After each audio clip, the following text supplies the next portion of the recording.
Allah perintah sholat, Allah tidak sholat. Allah perintah haji, Allah tidak menunaikan ibadah haji. Allah perintah puasa, Allah pun tidak menunaikan ibadah puasa. Tapi ketika Allah perintahkan kita bersalawat, innallaha wa malaikatahu, Allah dan para malaikatnya memuji dan bersalawat kepada Rasulullah Muhammad SAW.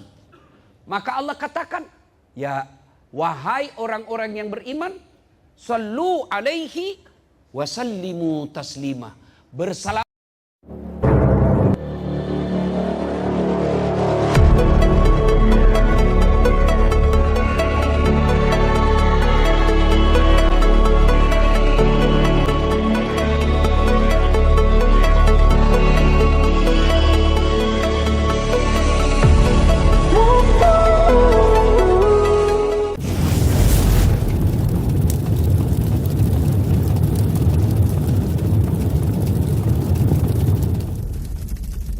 Tepat tanggal 12 Rabiul Awal, hari Senin, tahun ke-11 Hijriah, Rasulullah demam.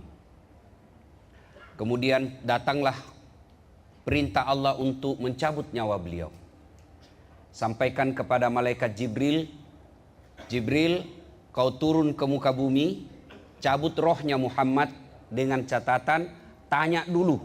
Kalau dia mau, laksanakan. Kalau tidak mau, tunggu sampai dia mau. Turunlah 4 malaikat. Jibril, Israil, Mikail, Israfil. 4 malaikat turun. Ketika sampai di depan pintu Rasulullah, malaikat mengetuk pintu. Assalamualaikum warahmatullahi wabarakatuh ya Rasulullah. Kedengaran jawaban, waalaikumsalam warahmatullahi wabarakatuh. Anak Rasulullah Fatimah membuka pintu. Lalu Fatimah berkata, tidak ada tamu ya Rasulullah. Lalu Nabi menjawab, dia sudah ada di sampingku. Dia adalah malaikat pencabut nyawa. Lalu malaikat pencabut nyawa ini berkata, ya Muhammad, saya diperintah Allah untuk mencabut rohmu hari ini. Kalau kau mau, menurutmu bagaimana? Apa jawaban Nabi? Wahai malaikat, seluruh Nabi dan Rasul sebelum saya, dari Adam sampai Isa alaihi salam, setelah mereka melaksanakan tugas, mereka pun menghadap kepada Allah. Hari ini aku siap menghadap kepada Allah. Tapi tolong berikan saya berita gembira yang enak di telinga saya sebelum saya menghadap kepada Allah. Jibril maju dan berkata, ya Muhammad, kalau ada dosa dan kesalahanmu, Allah telah mengampuni semua dosa-dosamu. Nabi berkata, alhamdulillah. Apalagi Jibril, ya Muhammad, seluruh malaikat yang pernah Allah ciptakan, antri berbaris menunggu harumnya rohmu. Alhamdulillah. Apalagi, ya Muhammad, seluruh nabi dan rasul, senior-senior kamu, haram masuk surga sebelum engkau lebih dulu masuk surga, meskipun engkau paling junior. Kata Nabi, alhamdulillah. Wahai Jibril, itu kan tentang saya. Saya tidak cemaskan soal diriku. Saya tidak ragu soal diriku. Yang aku cemaskan, bagaimana umatku sepeninggalku nanti. Naiklah Jibril bertanya kepada Allah, lalu turun membawa berita gembira. Lalu apa kata Jibril? Ya Muhammad, meskipun engkau sudah tidak di tengah-tengah mereka, meskipun engkau sudah tidak ada di antara umatmu, selama umatmu berpegang kepada Quran dan Sunnah, jangan kau cemas, mereka akan selamat dunia sampai akhirat. Lalu Nabi tersenyum dan berkata, alhamdulillah, berita yang sangat menyenangkan. Laksanakan tugasmu. Jibril mundur ke belakang, malaikat pencabut nyawa maju. Lalu malaikat pencabut nyawa berkata, ya Muhammad, sebenarnya saya tidak mampu melakukan ini, tapi ini perintah Allah yang harus saya laksanakan. Silakan laksanakan. Mulailah di rohnya Rasulullah meninggalkan badannya, meninggalkan ubun-ubunnya, meninggalkan kepala sampai ke tenggorokan. Sesak dada Rasulullah, keluar biji-biji keringat. Lalu Rasulullah sallallahu alaihi wasallam kemudian menghembuskan napas terakhirnya. Itulah cintanya Rasulullah. Apakah cukup sampai di situ cintanya Nabi kepada umatnya? Tidak. Pun hadis menjelaskan, ketika hari kebangkitan tiba, hari kiamat sudah terjadi, proses kebangkitan dimulai. Manusia yang pertama dibangkitkan dari alam kuburnya, Rasulullah Muhammad sallallahu alaihi wasallam. Allah perintahkan kepada malaikat Jibril, Jibril, kau cari makamnya Rasulullah, bangkitkan dia. Dibangkitkanlah. Dengan izin Allah Jibril mencari, tentu agak susah. Dengan izin Allah, makam Rasulullah menimbulkan asap. Lalu naiklah jasad Rasulullah. Dan jasadnya Rasulullah sama ketika beliau hidup. Bodi Rasulullah, badan Rasulullah dijamin oleh Allah, cacing dan tanah haram merusak tubuh Rasulullah. Seperti ketika hidupnya.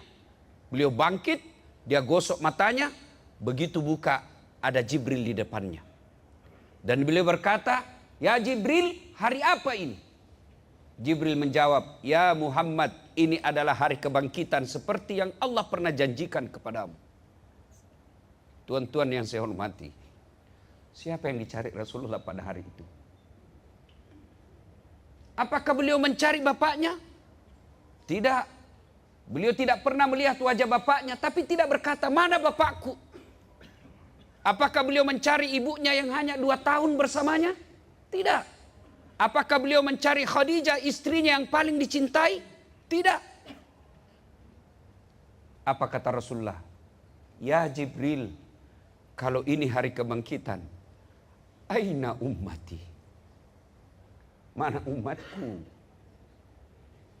Mana rakyatku? Begitulah cintanya Rasulullah kepada kita. Saudaraku,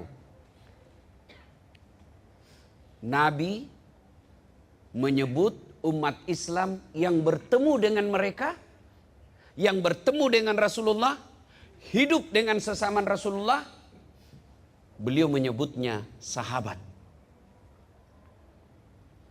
Tapi Nabi pernah bersabda, aku rindu kepada saudaraku.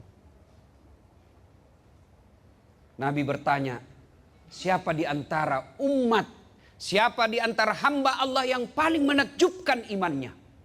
Siapa di antara hamba Allah yang paling menakjubkan imannya? Kata sahabat, para malaikat. Kata Nabi, bukan. Bagaimana mereka tidak beriman dan beriman kepada Allah dan saya? Mereka menerima wahyu. Mereka ketemu dengan Allah. Mereka bisa komunikasi langsung dengan Allah. Ya wajar kalau mereka beriman kepada Allah dan Rasulnya. Lalu sahabat berkata, Anda para nabi ya Rasul. Kata Nabi, bukan. Bagaimana kami tidak beriman kepada Allah? Kami menerima wahyu. Kami ketemu langsung dengan Jibril. Wajar beriman. Kalau begitu kami inilah sahabatmu ya Rasul. Nabi pun berkata, bukan kalian. Kenapa? Kalian ketemu dengan saya. Kalian melihat mujizat. Wajar kalau kalian beriman kepadaku. Lalu siapa yang menakjubkan? Dialah saudaraku, ikhwani. Dialah saudaraku. Siapa? Yang mereka beriman kepada aku. Walaupun hanya membaca buku. Yang mereka beriman kepada aku. Walaupun mereka hanya mendengar dari guru-guru mereka. Tapi mereka taat melaksanakan sunnah-sunnahku. Kitalah ini yang hadir di tempat ini. Mereka yang hidup sesama Nabi. Nabi menyebutnya sahabat. Tapi kita yang hanya mendengar kisah kehidupan Rasulullah. Nabi memanggil kita ikhwani, saudaraku. Maka ibu bapak saudara-saudara sekalian. Kalau Rasul mencintai kita dari hidup sampai akhir hayatnya. Maka aneh tentunya kalau kita tidak cinta kepada Rasulullah. Nah sekarang bagaimana cara mencintai Rasulullah? Satu, mencintai Rasulullah dengan majak menyebut namanya. Bagaimana cara menyebut namanya? Dengan cara bersalawat kepada Rasulullah Muhammad sallallahu alaihi wasallam. Tapi bersahadat saudaraku, ada adab dan etikanya. Ayat yang saya bacakan tadi awal ceramah, innallaha wa malaikatahu, Allah dan para malaikatnya. Allah perintah solat, Allah tidak solat. Allah perintah haji, Allah tidak menunaikan ibadah haji. Allah perintah puasa, Allah pun tidak menunaikan ibadah puasa. Tapi ketika Allah perintahkan kita bersalawat, innallaha wa malaikatahu, Allah dan para malaikatnya memuji dan bersalawat kepada Rasulullah Muhammad sallallahu alaihi wasallam. Maka Allah katakan, ya wahai orang-orang yang beriman, Sallu alaihi wasallimu taslima. Bersalawatlah kalian kepada Rasulullah dengan sebaik-baik salawat. Bukanlah sebaik-baik salawat Anda bersalawat sambil merokok. Sallallahu alaihi wasallam. Bukanlah itu bersalawat dengan adab. Bukanlah bersalawat dengan berkhidmat kepada Nabi. Anda salawat sambil siaran langsung. Sallallahu Muhammad sallallahu. Kalau cinta kepada Rasul, perbanyak bersalawat. Saudaraku, kalau Anda punya tekanan pekerjaan, coba panggil kekasih Allah. Kalau Anda punya tekanan rumah tangga, coba datangkan kekasih Allah. Ya Nabi, salam alaik. Ya Rasul, salam alaik. Ya Habib, salam alaik. Salawatullah alaik. Ambil momen-momen yang khas. Ambil waktu-waktu mustajab. Ambil waktu-waktu spesial. Sepertiga di akhir malam. Anda mengadu kepada Allah. Supaya aduan Anda cepat dikabulkan. Sebut kekasih Allah. Yang Allah sampai dalam hadits qudsi Allah jelaskan. Andai bukan karena engkau Muhammad, saya tidak ciptakan dunia dan isinya. Begitu cintanya Allah kepada Rasul. Allah katakan, andai bukan karena kau kekasihku ya Muhammad, saya tidak ciptakan dunia dan isinya. Maka saudaraku, kalau ada masalah dalam pekerjaanmu, jangan kau curhat di WhatsApp. Jangan kau curhat di Facebookmu. Ya Allah, ringankan beban hidupku. Sibuk betul Tuhan mau baca statusmu. Bagaimana caranya Ustaz? Yuk datang bangun sepertiga di akhir malam. Kenapa sepertiga di akhir malam? Karena itu waktu spesial. Tuan-tuan, kalau Anda influenza, ke dokter apa tidak? Enggak. Saya kalau influenza, saya enggak. Kenapa? Saya sudah tahu obatnya. Kenapa? Enggak darurat. Saya sakit kepala, saya enggak perlu ke dokter. Kenapa? Saya sudah tahu obatnya. Tapi ketika saya kanker, penyakit yang mematikan, tidak boleh. Saya harus kedatang spesialis. Kenapa? Darurat. Kalau masalahmu biasa-biasa saja, cukup mengadu dalam sholat 5 waktu. Tapi jika beban hidupmu sangat berat, masalahmu sangat berat, tidak cukup hanya dalam 5 waktu. Kau datang dokter spesial. Kau datang waktu-waktu spesial. Apa waktu spesial? Sepertiga di akhir malam. Kenapa nonton bola kita bangkit? Baru gagal juga kita masuk Piala Dunia. Iya. Sepak bola kita mampu bangun di gini hari. Mau nonton film kesenangan kita ngantri. Lalu kenapa ketika mau ketemu Allah kita tidak punya waktu spesial? Bangun sepertiga di akhir malam. Wa minal laili fatahajjat bihi. Bangunlah engkau sepertiga di akhir malam. Salat tahajud. Tatajafa junubuhum anil madaji yad'una rabbahum. Ila akhir ayat. Tanda orang-orang yang ingin mendapat kasih sayangku. Mereka jauh perutnya dari tempat tidurnya di malam hari. Untuk apa? Mereka mengadu kepada Allah. Maka ibu-ibu, kalau ada suami macam-macam, tak perlu kau periksa HP-nya. Kau periksa HP-nya, dia kasih kau HP, ternyata ada HP-nya yang disembunyi satu. Kenapa kau tahu Ustaz? Saya pelakunya.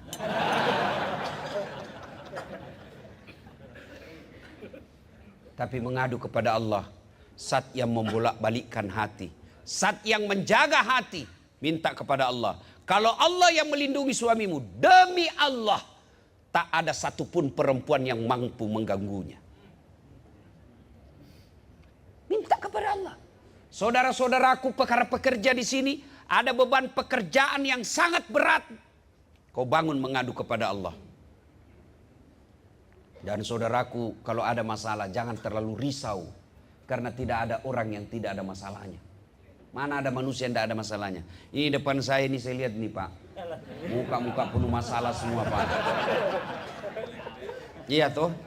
Ini pegang, ini rumus kehidupan saya. Ini kalau Bapak pegang insya Allah masalah tidak jadi masalah. Pegang rumus ini. Pak, Bu, masalah di dunia itu hanya dua. Satu, masalah yang tidak bisa diselesaikan. Dua, masalah yang bisa diselesaikan. Masalah yang tidak bisa diselesaikan, ndak usah kau pikir. Kenapa? Biar kau pikir ndak selesai juga. Yang kedua, masalah yang bisa diselesaikan. Masalah yang bisa diselesaikan, ndak usah kau risau. Kenapa? Pasti selesai. Iya toh? Kalau ini kau pegang rumus hidup, ndak ada masalah, Pak. Iya kan? Tapi ketika ada masalahmu yang berat, kau ngadu kepada Allah. Minta pertolongan kepada Allah. Dan hebatnya Allah, Pak, kalau berjanji pasti dikabulkan. Kalau mengancam belum tentu. Kalau Allah bilang saya kasih masuk kau neraka, belum tentu. Bisa jadi Allah memberikan ampunan. Tapi kalau janji Allah, pasti Allah tunaikan. Apa janji Allah soal permohonan? Ud'uni astajib lakum. Berdoa kau kepadaku, pasti saya kabulkan. Minta kepada Allah. Coba, enggak usah jawab saya, Pak ya. Jawab dalam hati masing-masing. Ketika Bapak menghadapi himpitan hidup dalam hidup ini, ada masalah, pernah enggak Bapak amalkan ini? Bangun sholat hajat, menyebut Nabi sebanyak-banyaknya, mengadukan nasib kita kepada Allah. Kira-kira pernah, Pak? Saya kira mungkin ada 1 di antara 1000 teman. Yang banyak ada masalah, curhat sama teman.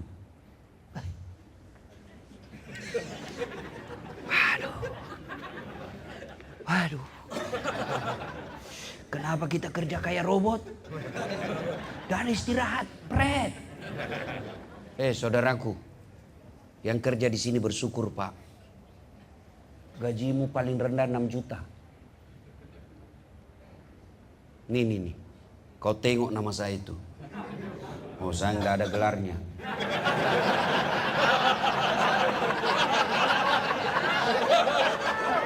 Tapi kau dengar tadi itu sebutnya MC, Doktor, Dasat Latif, Esos, Sarjana Sosial, SAG, Sarjana Agama, MSI, Master Science, PhD, Philosophy of Doctor, 2 S1, 2 doktor. Doktor 1 dalam negeri, doktor 1 luar negeri. Dan semua ijazahnya asli.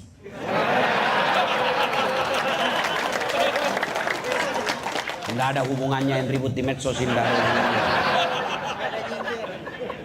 Iya kan? Bos, 5 saya punya ijazah. Tingkat sarjana sampai doktor. Saya sudah mengajar di Unhas sudah lebih 17 tahun. Sebagai ASN. Sama kita pekerja, Pak. Cuma Bapak pekerja Epson, saya pengguna Epson. Iya. Tapi berapa gajiku, Pak? Wallah, tidak cukup 5 juta. Keterlaluan kalau Bapak belum bersyukur. Tuh, dikasih seragam. Iya kan? Alhamdulillah, kasih makan. Dan bukan makanan 10.000, Pak. Bukan MBG, Pak. Iya toh? Maka bersyukur. Cara bersyukur, kau kerja dengan baik. Kenapa kalian tidak bekerja dengan baik? Karena kalian bekerja hanya karena cari gaji. Coba kalau kau bekerja cari amal.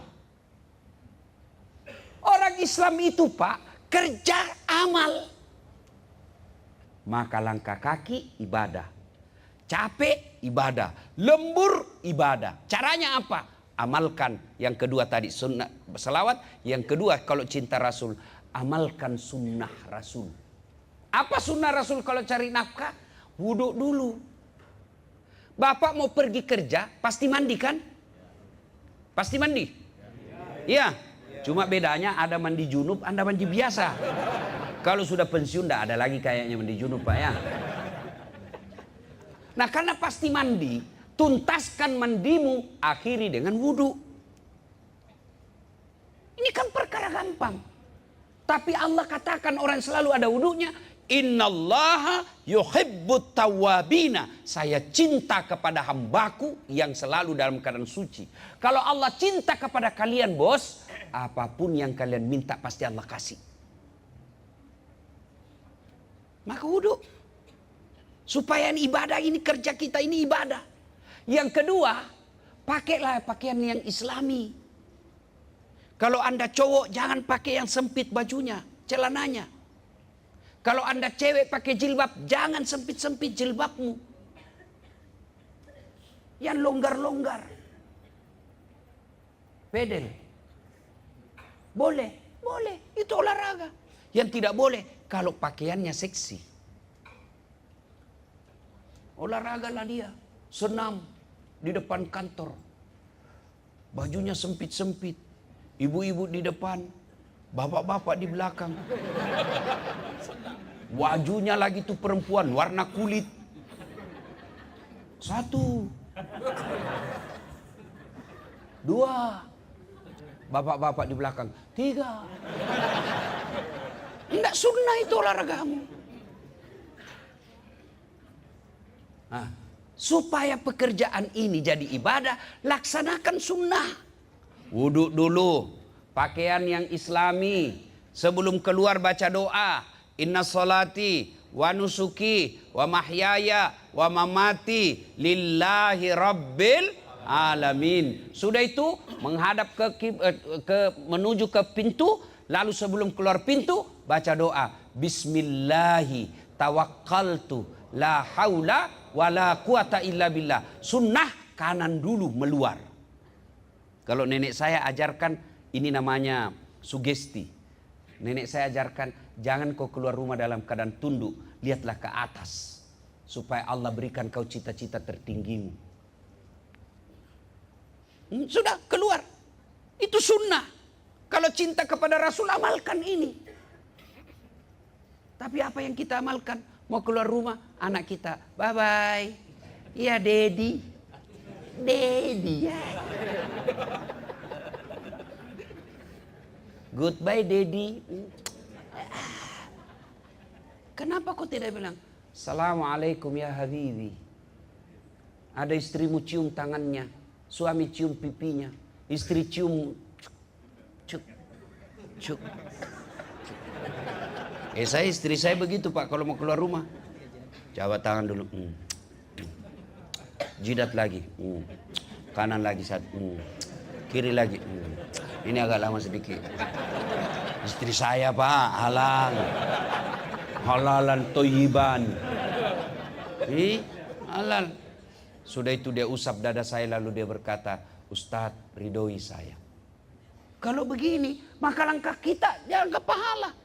Dan orang ada wudhu, dia sudah doa, sudah tawakal, dia tutup auratnya dan cari nafkah, jihad. Itu jihad Pak. Jadi kalau Bapak mau berjihad, enggak usah ke Palestina, bikin repot. Bapak enggak tahu bahasa Arab.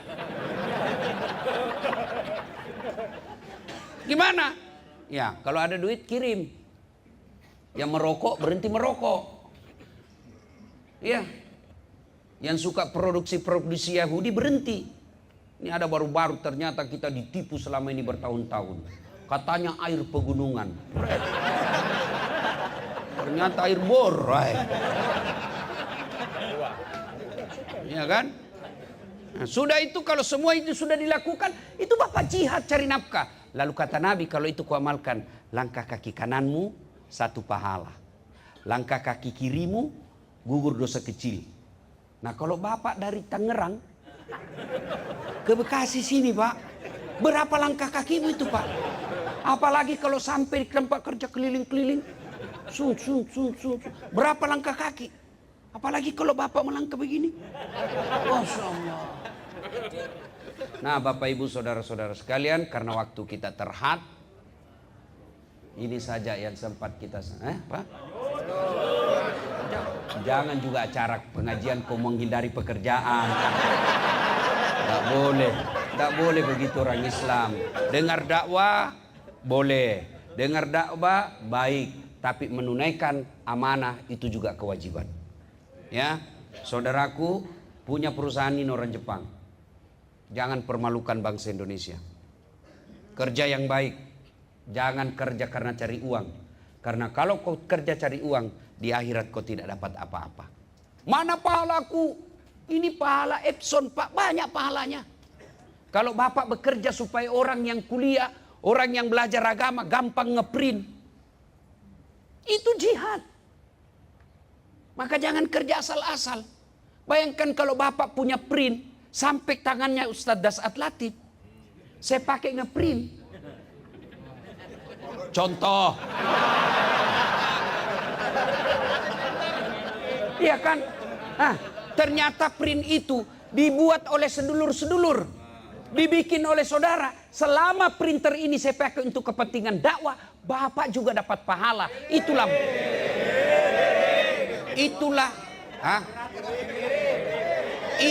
makna dari pastabikul khairat. Ya, kirim bagus. Kalau mau lebih praktis, nggak usah kirim. Saya nggak ada di sini sekarang.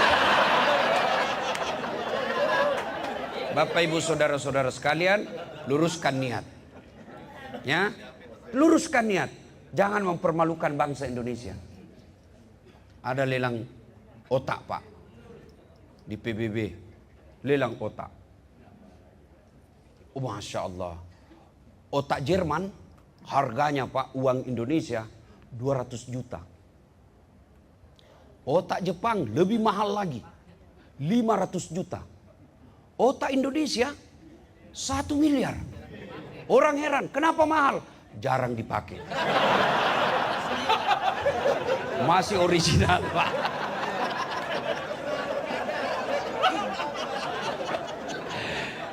Bapak, Ibu, saudara-saudara sekalian, terima kasih undangannya. Saya berharap masih diundang juga di tempat ini. Insyaallah. Mudah-mudahan pekerjaan kita jadi amal. Anak-anak kita jadi soleh dan soleha. Istri kita menjadi istri yang taat kepada agama dan taat kepada suami. Lebih dan kurangnya mohon dimaafkan. Dari mana datangnya cinta? Tunggu dulu. Bilang cakep. Dari mana datangnya cinta? Dari Facebook turun ke WA. Dari mana datangnya kecewa? Setelah ketemu ternyata berbeda. Terima kasih. Usikum wa nafsi bitaqwallah.